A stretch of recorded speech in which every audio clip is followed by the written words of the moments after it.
Halos isang linggo na ring malakas ang ulan at talagang may bagyo. Hindi na tumigil. Nakakatamad talagang lumabas ng bahay pagka ganito mga panahon. Kaya pati pagligo, kinatamaran ko na. Tignan niyo yung suot ko dyan, ganun pa din.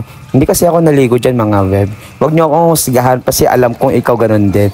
Alam niyo naman tayo mga babae, pag nagkabalapit na ang menstruation natin, talagang tinatamad tayong maligo kasi nga malamig. Nakikibabae ka self, ano problema mo self? At kung makikita nyo rito is CPR ko nga yung aming lababo. Kasi nga nire-revive ko kung gumagana pa siya dahil sobrang barado na siya mga web. Hindi naman namin pwedeng sundutin sa likod kasi nga malakas ng ulan tapos kanal na siya. So baka magka-leptospirosis severity pa tayo mga web. So meron kami natirang baboy dyan sa freezer mga web. Kinuha ko na at nagpabili din ako ng baboy sa labas. So hiniwa-hiwa ko na siya mga web. Kasi ang lulutuin pala natin today is baboy na lalagyan ko lang siya ng pechay at kamatis. Para igigisa ko lang siya mga web. Tapos lalagyan ko lang din ng konting sabaw. Masarap kasi yun mga web. Lalo ngayong maulan. Diba? Makati ka pa naman. Alam mo pag maulan mas masarap kumain.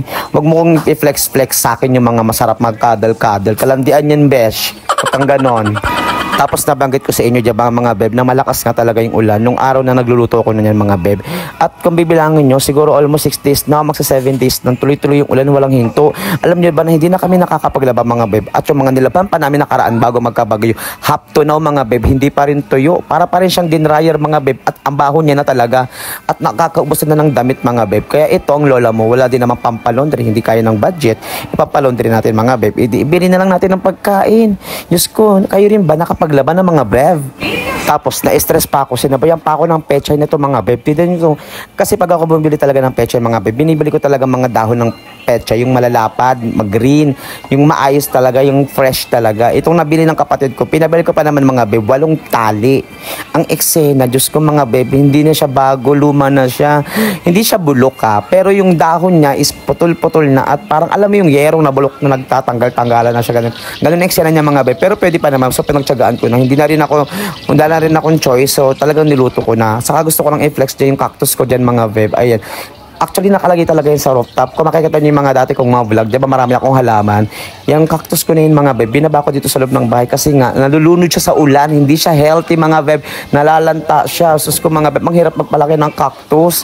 Ang tigas pa naman ng tinik. Tapos ganyan, diba? Nakakaloka. Pero ang ganda niya pag namulaklak mga beb. Saka yung nandang sa may bandang lamesa mga beb. Sobrang taas niya na. Natutuwa ko sa itsura nila para silang tower. Ang dami kong sinasabi. Yung niluluto ko, hindi ko na kinuwento. So balik tayo sa niluluto ko mga beb.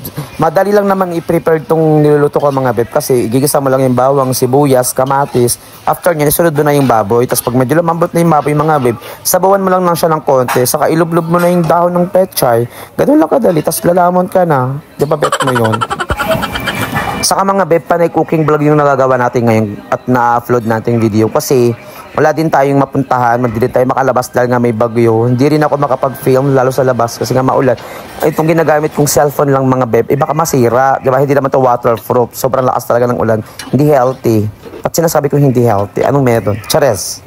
Pero mga beb, super thankful talaga kami dito sa bandang lugar namin. Lalo na dito sa North Caloocan.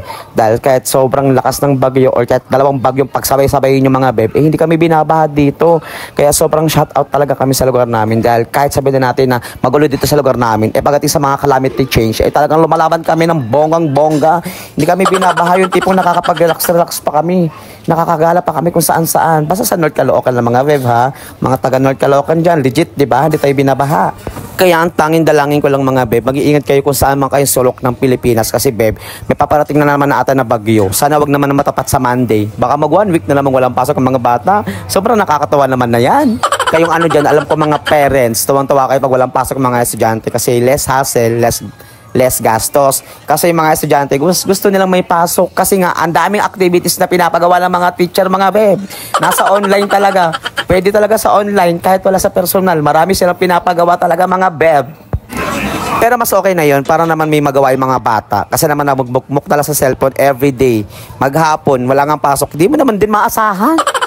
Anyway mga babe, malapit na rin matapos yung niluluto ko at patapos na rin tong video na to mga babe. Yung nilagay ko pala dyan mga babe is spring onions. Optional lang yan babe kasi ang dami kong kalandian at kaik-ikan.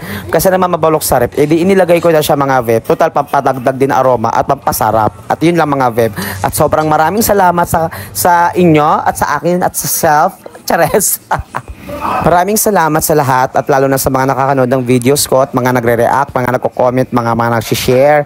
Maraming salamat sa inyong lahat guys. Patuloy ako nagpapasalamat at huwag kayong mag-alala pag yumaman ng babaeng ito, sabay kayo sa pagyaman ko. Chares.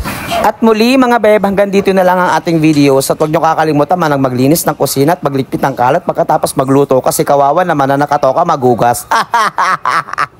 Muli, ako nga pala si Squatters from North Caloocan na nagsasabi na magdasal ka para mabuhay ka at mag-toothbrush ka para mabuhay naman ng iba. Yun lang, salamat, babush!